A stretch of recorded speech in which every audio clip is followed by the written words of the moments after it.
Flex track, whether it's in HO or N scale, comes rigid, which has its advantages and disadvantages.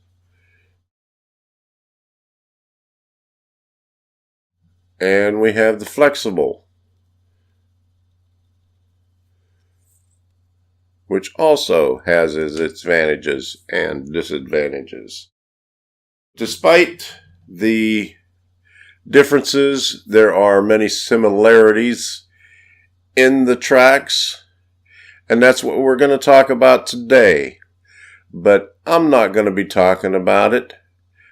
I'm going to have a guest speaker, and let's see who that's going to be.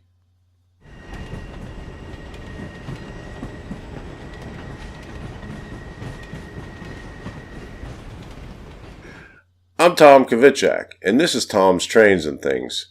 This channel was created to help other modelers who are in need of guidance in pursuing their dream of creating their model railroad. And today we're going to talk about flex track and how to solder it.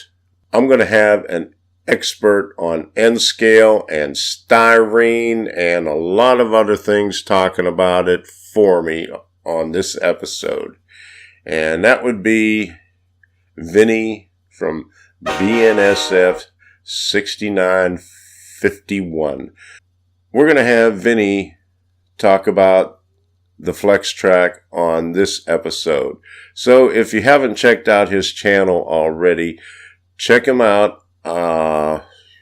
We have his channel posted all over the place here, and I'll have his link down at the bottom.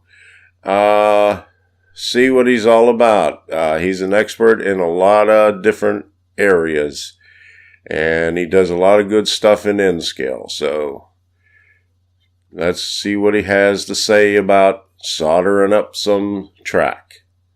So let's get going with it.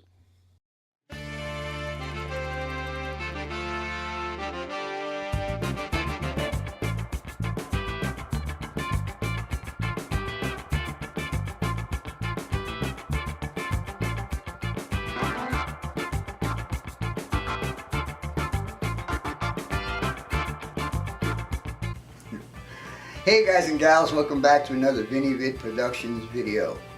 This video is going to be in conjunction with Tom's Trains and Things series on railroading for beginners. In this video, I'm going to show you guys how to solder flex track on curves for pretty much a bulletproof operation on your layout. Hope you guys enjoy this video, and if you do enjoy it, please check out my channel, BNSF 6951, for more how-tos, layout updates, scratch builds, etc, etc, etc. Anyhow, I hope you enjoy the video. Again, stay tuned and we'll get on with it. Be right back.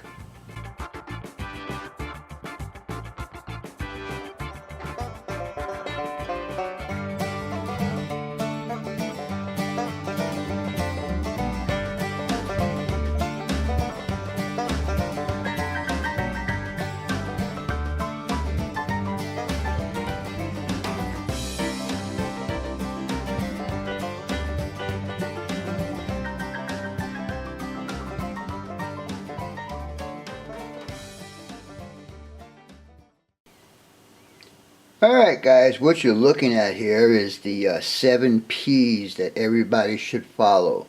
Proper prior preparation prevents piss poor performance. This applies from the very get-go of starting your layout. If you follow these rules, you'll have pretty much a bulletproof layout. Take this into consideration when you start building your model railroad.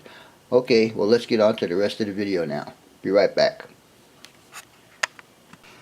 Alright guys, let's get started on this little project that I have going on for you guys that are beginners and are using flex track. What I'm using here is Microengineering Code 55 N-Scale track. It's for N-Scale, the Code 55 is a bit more prototypical than the Code 80. That's why I'm using this. Anyhow, I did some preliminary stuff. I cut my rails because I want a staggered joint, and as you can see, when I put these together, they'd be okay. And the reason for the staggered joint is so when you begin to curve it, it won't give you any kind of a kink right there. Anyhow, what you're going to need for this, you're going to need a knife. Oops. You're going to need a pair of these Xuron rail cutters. If you don't have these, you can use a regular pair of side cutters. Small file to file down the underneath of the rails, even though the Xuron doesn't require it. I do it anyhow. Solder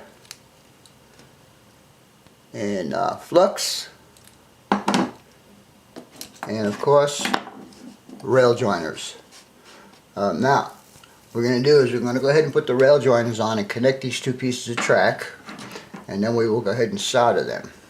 So let's get a rail joiner here, and we'll put him on, and we'll get another rail joiner here,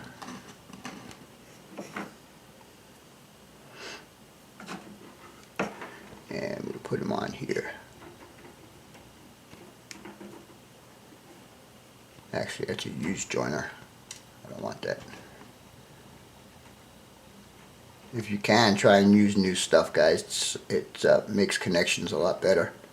Anyhow, we got him on there, and we'll go ahead and slip these guys together.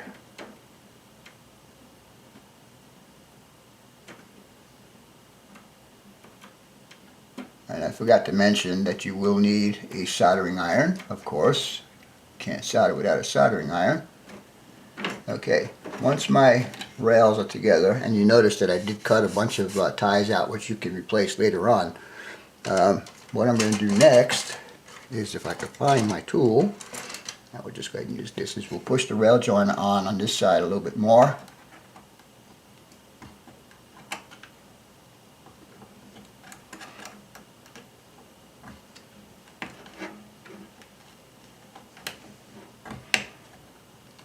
Stubborn.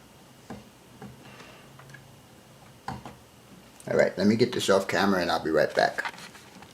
Alright, it was a little stubborn on that rail joiner, but anyhow, the next step is going to be to solder these guys together. Flux makes the solder flow better, so you put some on the joint that you're going to solder, and we'll put some on this guy also.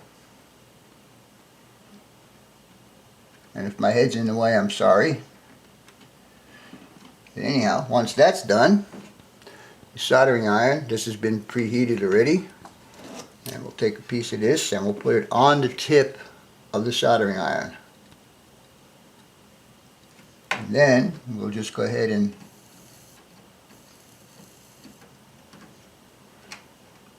do some soldering. And once you get this soldered and you have a nice clean joint, when you're done with it, you'll need to clean the flux off of there. Anyhow, let's do some on this side.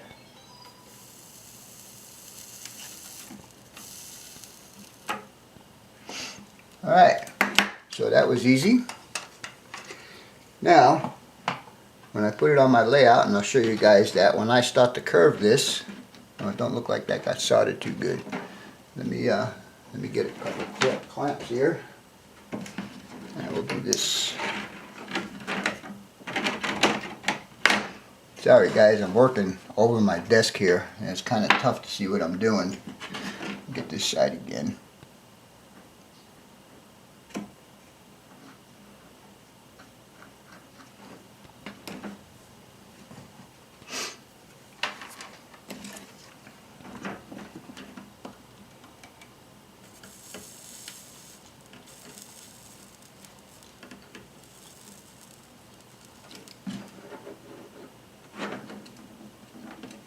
Alright, I think we got it that time. Try not to keep too much heat on there because you will distort the ties. Anyhow, that looks like we have two good solder joints on there. Alright, so the next thing I'm going to do is I'm going to show you when we start curving this puppy. Anyhow, stay tuned and we'll be right back. Alright guys, here is the piece of track that I just soldered together, and this is the section of my layout that it's going to be going on. So what I'm going to start doing is I'm going to start bending this around.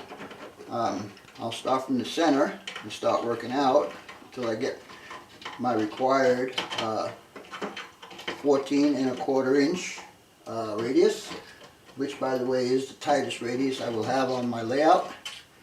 And we'll take it from here, and as you can see, there is no kink in there now. The soldering and staggered joints help that out a lot, so I would highly recommend doing that if you're using flex track. Anyhow, we got it in the basic position now, and we'll just keep on bending it around until I get where I need to go.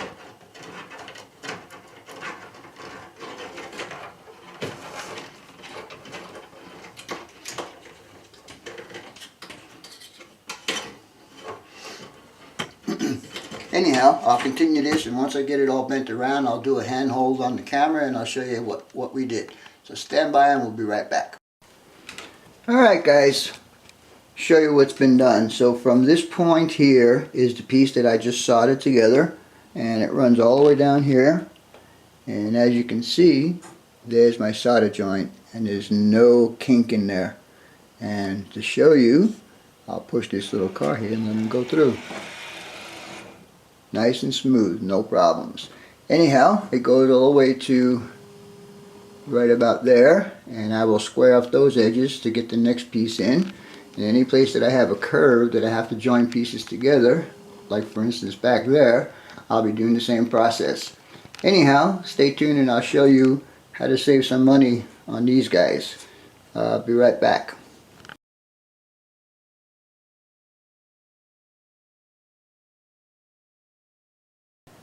Alright guys, I mentioned in the last clip that I was going to show you guys how to make these terminal joiners.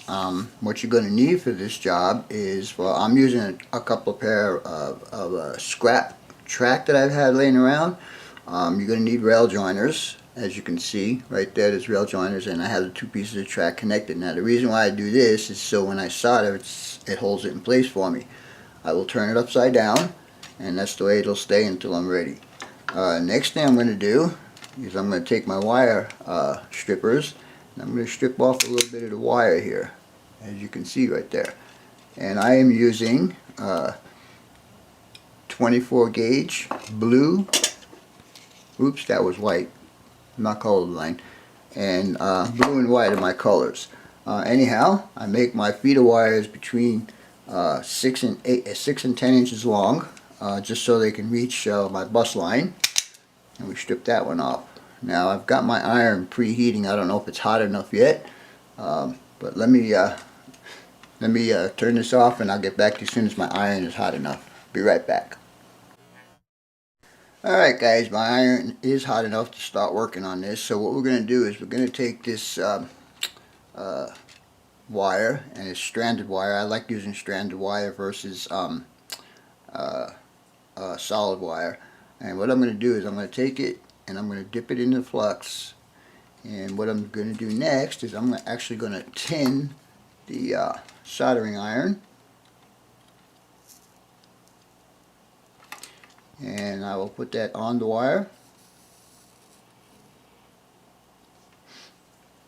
And then I will take it again, dip it in the flux, and I'll lay it across the rail joiner.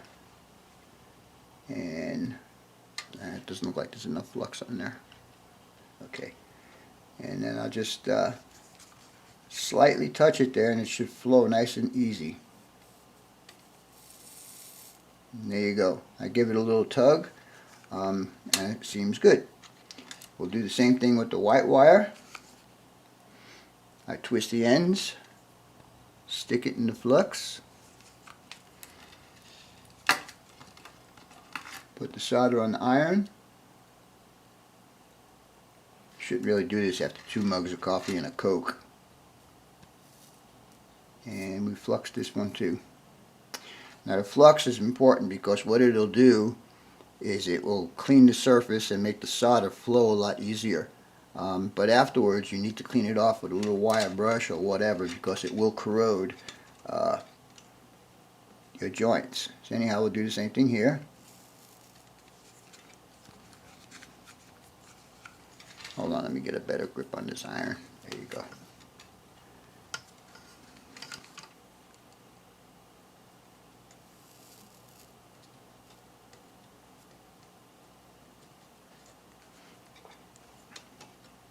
And there you go.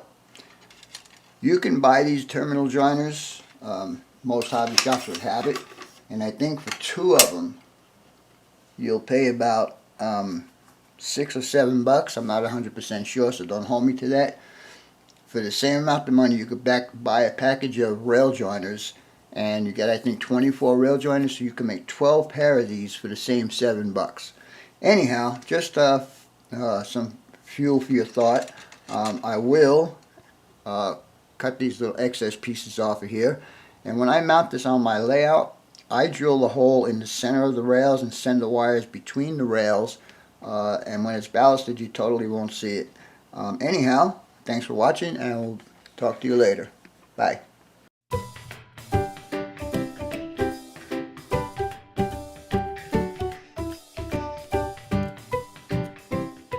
I would like to thank Vinny for helping me out in this episode. I really appreciate the work that he's done for me.